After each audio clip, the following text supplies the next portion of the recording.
We are so far removed from the idea of America and its minarchism written in the United States Constitution, where we have to bring her back to where she belongs. Thank you for listening to this episode of Chasing Life, Liberty, and Minarchy.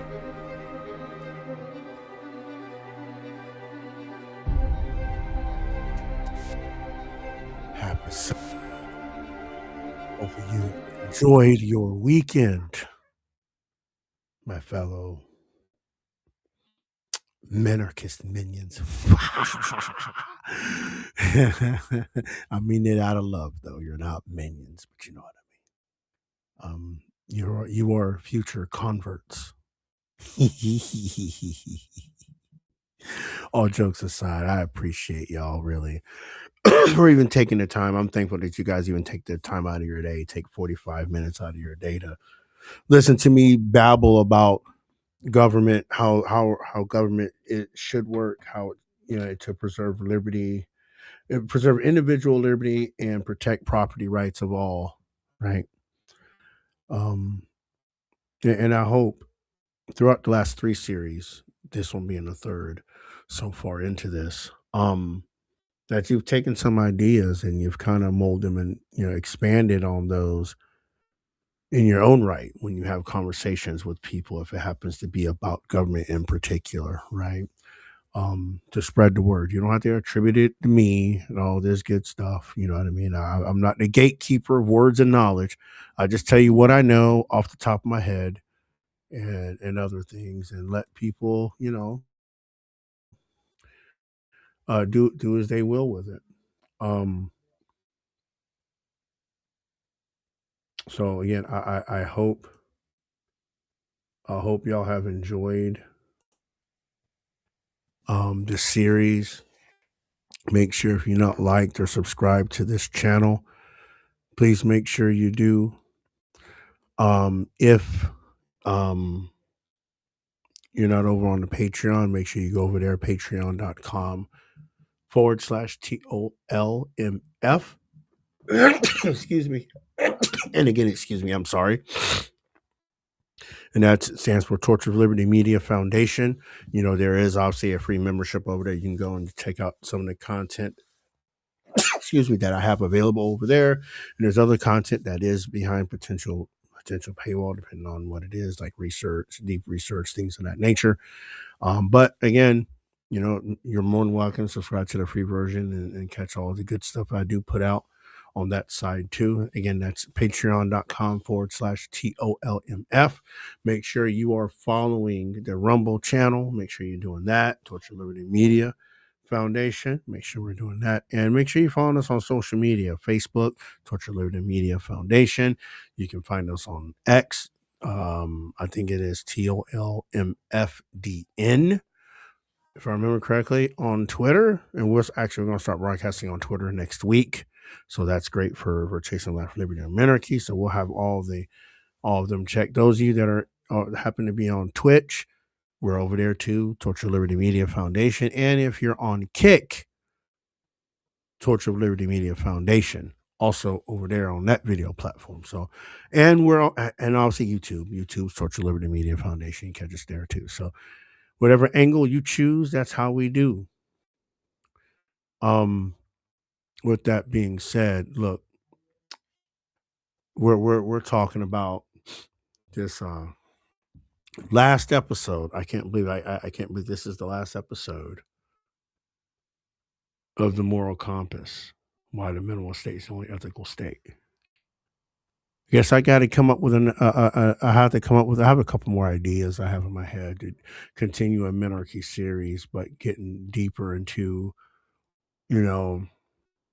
the state involvement, things of that nature. But I'll figure it out this week and I'll post it what it's going to look like. I always come up with something, y'all know, when it comes to Minarchy, because it's the only ethical state, right? Minarchy is the only ethical state, right?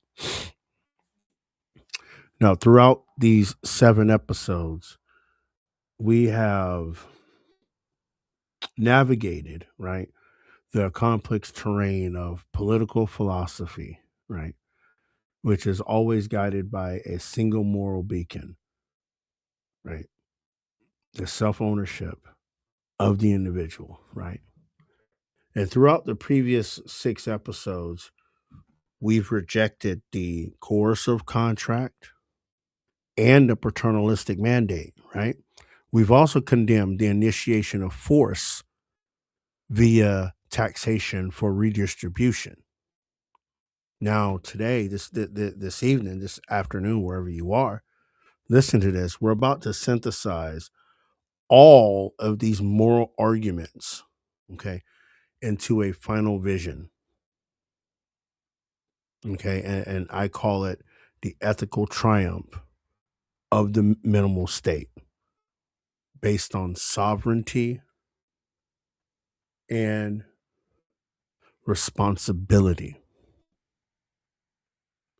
Because this structure, this minimal state, right, not only respects individual rights, but it's also the most conducive to genuine human flourishing. Okay. The this the ethical triumph of the minimal state is its coherence, right? Keep in mind, okay, this is and again, we're talking about minarchy, right? It's the only political philosophy, in my opinion, that consistently adheres to the ethical axiom of non aggression across all functions of governance. Actually, let's don't say it's my opinion. This is a fact. This is a stone cold fact. Because if you name any type of political philosophy, it involves coercion and collectivism, right? Not minarchy. It just asks for coherence, right?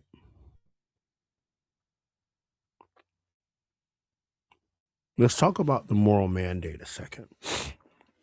All right, because the minimal state, listen, first things first, the minimal state is defined by what it must and must not do based on our moral constraints.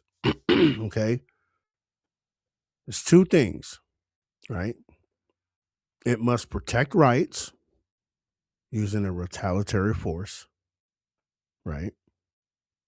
Meaning the state is ethically obligated to maintain a monopoly on force only for the purpose of protecting life, liberty, and property from aggression, fraud, or theft. This is the sole domain of legitimate, rational, consented coercion. This is the only domain, the sole domain that this can happen in. The other part of the moral mandate of the minimal state is it must not initiate force. Going back, talking about the non aggression axiom, right? That the state, I guess what I'm meaning, I guess some people will be confused when I say it must not initiate force. Let me clarify that in a few words, okay? The state is ethically forbidden from expanding into any activity, whether it be welfare, education, regulation, or paternalism, that requires the initiation of force against a non aggressor.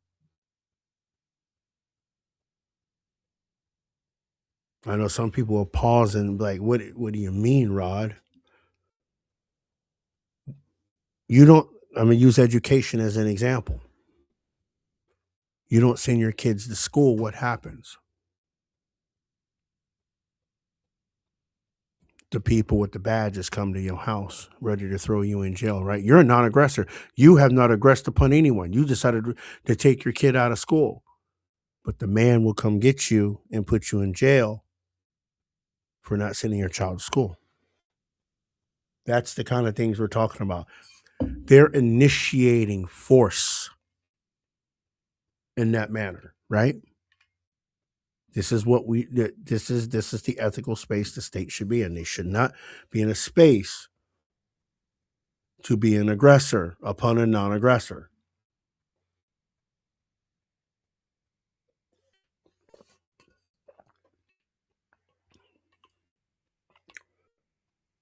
Let's talk about the minarchist structure as as a moral space. Okay, because if we think to the core, we've talked about minarchy over these 3 series, right? The minimal, I have explained that the minimal state functions as an ethical framework when it comes to type of taxation, things of that nature, right? Not a master plan or a one size fits all plan, right? Because it draws a clear boundary around the individual using the law as a shield to secure the individual's moral space. And within that secured space, the individual is free to act autonomously,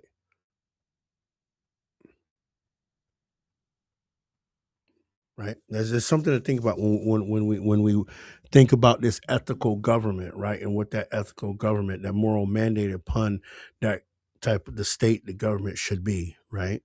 It must protect rights and it should not initiate force. Which at that point, when they create law, the law is a shield to protect individual liberty and property rights, not the other way around. Not giving you rights and compelling you to follow certain things, or they will become the aggressor because they're using the monopoly on force to force you into compliance, right? We're tired of that type of government. We are tired.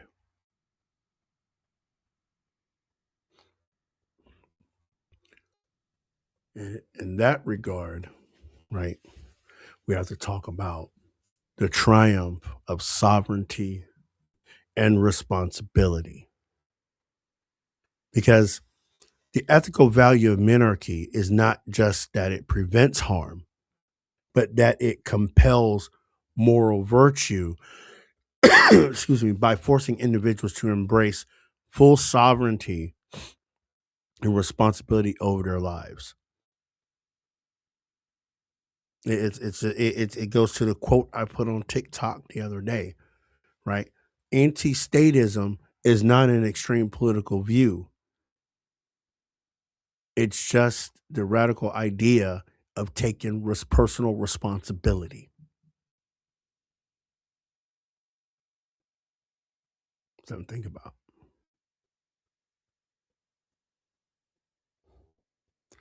Because sovereignty, right? Let's look at sovereignty a second. And I don't want people to get confused with sovereign citizen and all that bullshit. We're talking about sovereignty, right? And within that, the dignity of choice within that sovereignty, right? Now, let's think about it. By strictly limiting the state's paternalistic power that we talked about in episode 6, right? The minimal state recognizes the full sovereignty and dignity of the individual. You are not a ward of the state. You are, the living man on the land, are the ultimate moral authority over your own life. I want to say that again to all the statists that may listen to this later, the people that coddle to the federal government for everything. You are not a ward of the state to be on your knees the way you are asking them for things. You are not their child. They are not your parent. You, you are the ultimate moral authority over your own life. And don't you ever dare try to expand your moral authority over swaths of people, because that, my friend, can either go under coercion or terrorism. I would tend to lean towards terrorism. Forcing people to believe in your morality and disrupting their lives for a political purpose is terrorism. Period. That's just what that is. Don't do that. Don't do that. Many of you think you have the authority to do that. Don't do that. Because if the individual you're talking to fully believes in the self-ownership doctrine, they should sock your ass in the face for even trying it. They should bust your ass open for being an aggressor upon their moral space. Bet you America get it. Yeah, take off them panties and put on some draws. Hmm?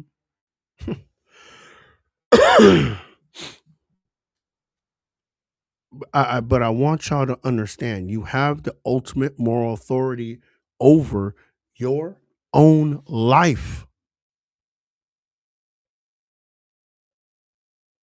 right? Because this sovereignty means the individual can pursue their own definition of the good life without state interference, whether that involves high risk entrepreneurship, it could be unconventional healthcare, or minimalist living, right? This liberty, sovereignty, I'm talking about, this liberty called sovereignty defines one own's values and goals and understand that it's the highest expression of human dignity. So going back to my previous statement, what these morality terrorists or these terrorists on morality, please understand, right? The ultimate authority over your life is the highest expression of human dignity. And when you try to change somebody's, you are trampling on their dignity. And who or what gave you that authority to do that?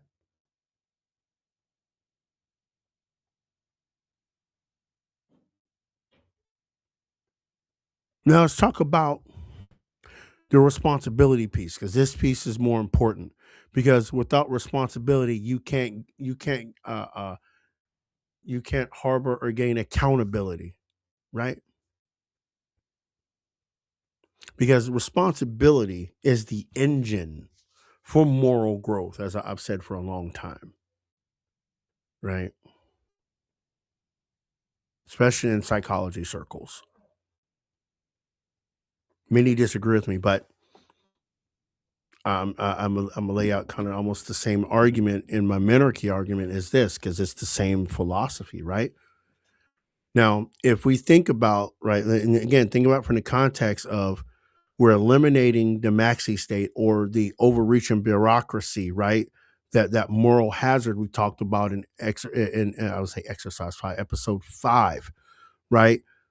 That moral hazard that forces individuals to accept full responsibility for their choices, right? Now, let's look at this from, again, the ethical standpoint, right? When the state retreats from providing universal safety nets through coercion, the space is open for genuine moral action to flourish. Private, voluntary charity must step in to fill the gap, right? This actually decentralizes compassion, right? Or let me reword that a different way, right? I know where I was going, but I was going to go in a different direction, but I need to keep it very simple, right? This type of decentralized compassion is morally superior because it is an act of choice and virtue, not compliance. Okay. So let me put this in a real world scenario. Okay. Instead of waiting for a federal check Communities in a minarchist society would be morally required to solve problems locally through mutual aid, neighborhood covenants, and private voluntary funding, making society more moral and compassionate from the ground up, right? If we don't instill, and going back to what I was saying about the psychology piece, right? Do we not feel good when we do things in the community? When we go out and we volunteer and we hand out food baskets at holidays, or even if you work for a food bank during the day and people come in, right? That makes you feel good because you're doing something that's morally right. I would even say morally righteous in your community, right? And that moral growth that you gain from that not only boosts self-esteem, it boosts self-confidence, right? It boosts self well to do and want to do, and it helps you with civic engagement, right? That's all components of moral growth. And I want people to understand that.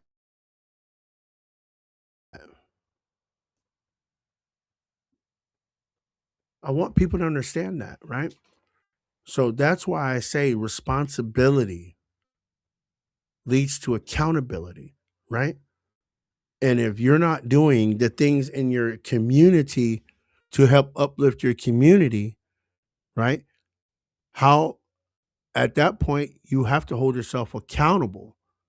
And if you don't hold yourself accountable to that, you cannot grow morally.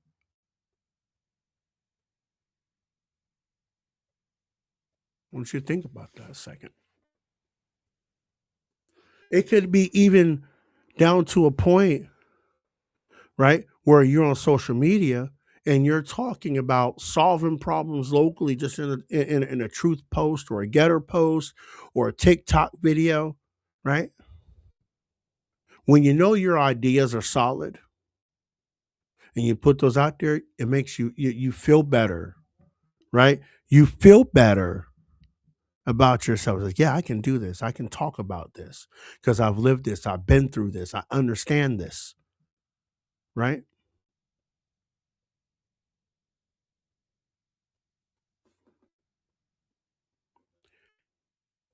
And we're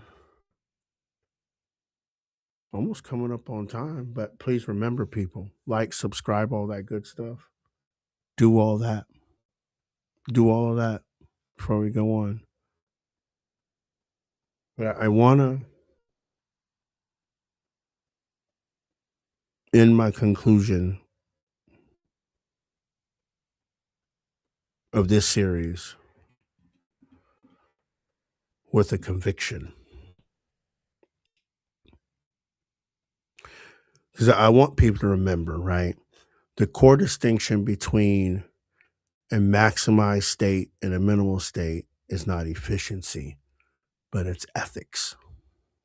And we have seen, especially with our current US government, they are not at the members, let me get it right. The members of our government, the US government, are not ethical creatures, and they're damn sure not efficient.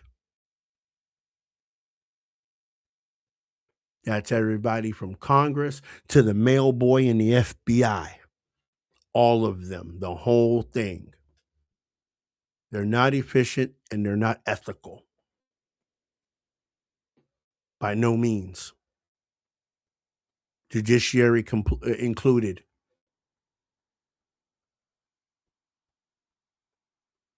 But I want to throw something out there, right? To put the knockout blow to the maxi state, the bureaucracy, and all the statists, right? Coercion versus voluntarism, right? Because we understand the current American bureaucracy, federal bureaucracy, is a system built on coercion. Let me say that again. The current federal government and even state government, let's keep it real, is built on coercion, which is what? Force upon non aggressors, right? It uses their threat of force to fund programs, right? You listen to me, right? Manage risk and dictate personal choices, all justified by a fictional social contract. Okay. I know some of you have heard the talk about the social contract. Bogus. Bogus as hell. Okay. Because remember, it treats the individual as a resource to be managed for collective outcomes. Right. On the other hand, the ethical minimal state is a system built exclusively on voluntarism, right? Which is constrained only by the necessity of defending against aggression. And it treats the individual as an end in themselves with rights that cannot be violated, even for the most desirable collective goal.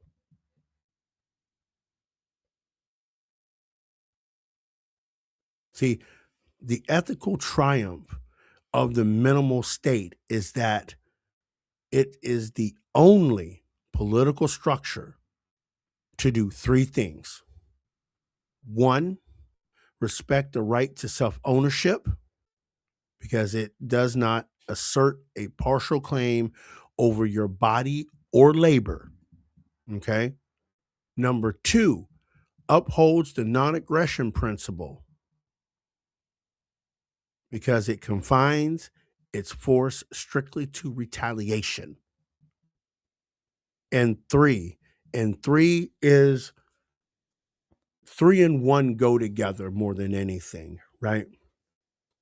Is the fostering of moral value because it demands individuals' responsibility and relies on voluntary compassion.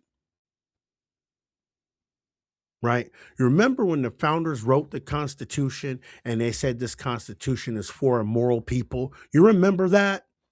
I know all of you have read that somewhere in your history book from grammar school to elementary school to junior high school to senior high school. You've read that somewhere that the founders wrote the Constitution for a moral people.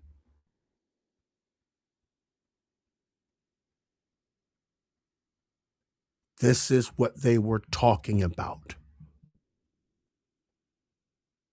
That moral virtue is what they were talking about. Because moral virtue, again, I'll say it again, demands individual responsibility and relies on voluntary compassion. And if a person doesn't carry that, they cannot be a member of society. They can't turn around and bypass the people in their community that's going to help them directly and run to the federal government for help. That's what I personally, and this is now my personal opinion. This is why people don't want to go out in the community, right? And go down to your local ranches or your field groves or whatever and get the community to donate a couple peaches to you, a couple oranges, whatever, right? They would rather sulk back and run to the federal government because you're a faceless person. You don't have to face your moral virtue that you've allowed to go bankrupt in front of people. Because remember, we had shame. Those of you that remember that are part of my generation, we had a thing called shame, right? You couldn't hide from nobody when you were shamed. But you damn sure didn't do that same shit again. You did something to make yourself better. You did something that make your moral your moral capacity, your moral chair, kickstand, high chair, whatever you want to call it, go up. because you didn't want to be shamed anymore. We got too many people walking around in the United States with bankrupt moral virtue, or we could just call it moral virtue bankruptcy, because they avoid individual responsibility and rely on a government's compassion to keep them alive. Let's just say that how that is. We just witnessed this with the SNAP thing, right? We just witnessed this with the SNAP, and people don't get me wrong, right? We're not. I don't want y'all to lump in, the recently single mother that got away from an abusive relationship, or anybody that's got out of an abusive situation. They had to run away, and all they have is kids and this, that, and the third. I'm not talking about those people, because 100% a community, right? Here's the thing: while we're here on that topic, there is plenty of organizations, and the women folk in the chat, tell me if I'm wrong. There's plenty of women that have left abusive relationships and could find help in their local community to get a bus ticket to get away, a plane ticket to get away, to find shelter in the community or next community over, get food, get some cash from the community. Every community has that kind of network, right? This is where the moral virtue comes into play. You have a community, right, that will help each other in need. Why can't we implement that even when you're not in need? You can still get any kind of help you want. I wouldn't even call it help, but a hand up, right? Old man Joe down the road got 20 watermelons. He's going house to house, and he's giving away 2 watermelons per family. Just because, right? You still have farmers today, I know here, between Citrus and Hernando County, Florida, that grows fruits and vegetables just for you to come by and pick them up for free from the stand off the side of the road. Eggs the same way. Because people know supporting the community is more important. And the moral virtue behind that, right? That's what we need restored. Right? Because again, right, that's part of the small little things, the journey to Minarchy, right? This journey to Minarchy is not merely a political project, but a moral imperative. This is no project. Minarchy is no project. This is the restoration, right? Let's take it psychological a minute. Minarchy would restore self-esteem, self-reliance, and self-confidence, because you have to be able to do for yourself and to help others at the same time. The problem we have in this country, people, is the government has gotten too big, stuck their hands into everybody's lives, and most people, all they can do is look to the federal government with begging eyes and their hands clasped together, asking for a crumb. This is the product of the maxi state, the overreach and bureaucracy of the federal government. This is what it's done to the people. It has, as a whole, and for general purposes only, demoralized all 339 million people of this country, because they have made people solely reliant on them to live their life every day with no shame.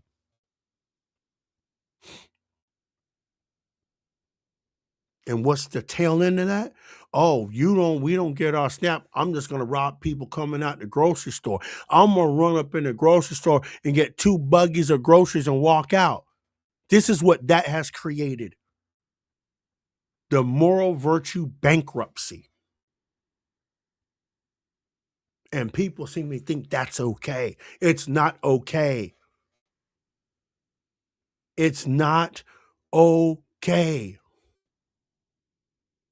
This is why Minarchy is a moral imperative to restore liberty and justice for everybody in this country. Self-reliance, self-confidence, and a boost in self-esteem.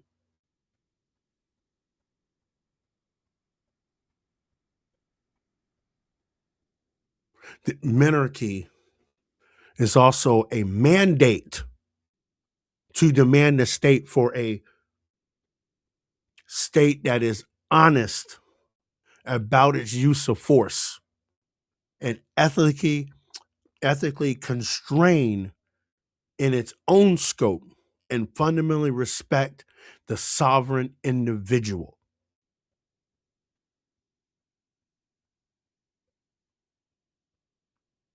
And we can do this. No matter how much pushback you get,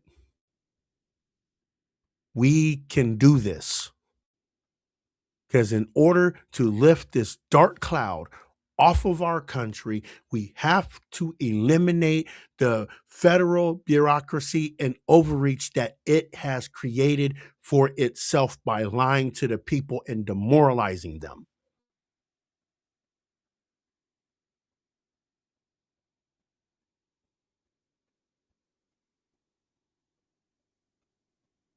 I want to thank y'all for making it through another wonderful episode of another and the final episode of this series. And all these are going to be in playlists. Now the playlists are forming, so you'll be able to go onto the main page and check the playlist for whatever the show title is. Be able to do that.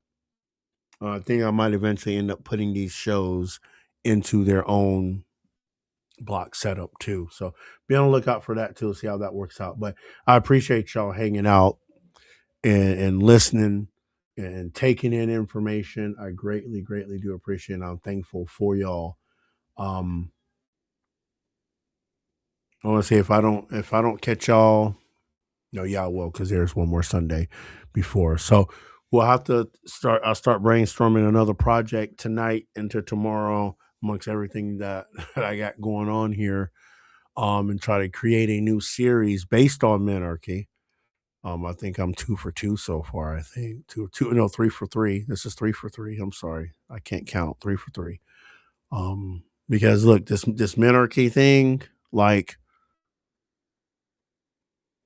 I personally, I want people to feel whole again. I want people to have a sense of purpose, a sense of virtue, right? Because we've gotten to a point, those of you know that, especially, especially those of you that follow me on TikTok, that listen, just the hatred that we hear coming out, of every corner of the globe, right? And it's because people have been demoralized for so long, demoralized and dehumanized. And we've gotten to this point where we're in this sunken place. We're in this sunken place, and it hurts my heart to think about the only few ways we could get out of it, right?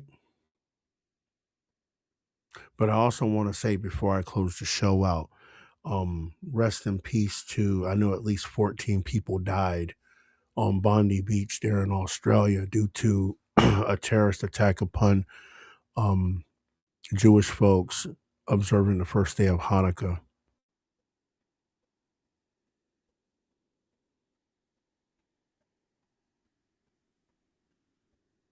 I mean, this is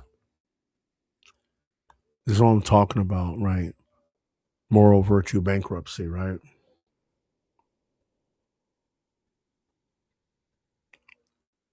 Where have we gotten?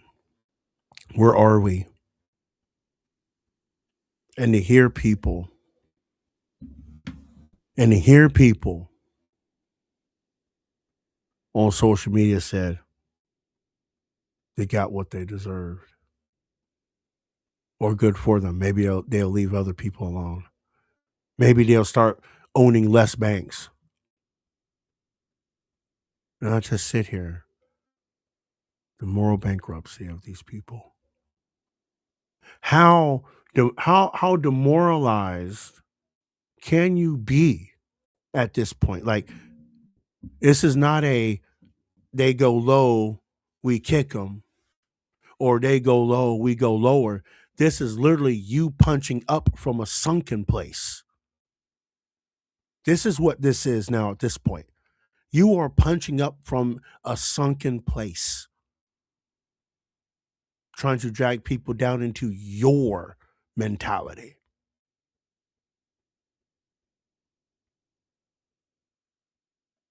This is why we need to restore.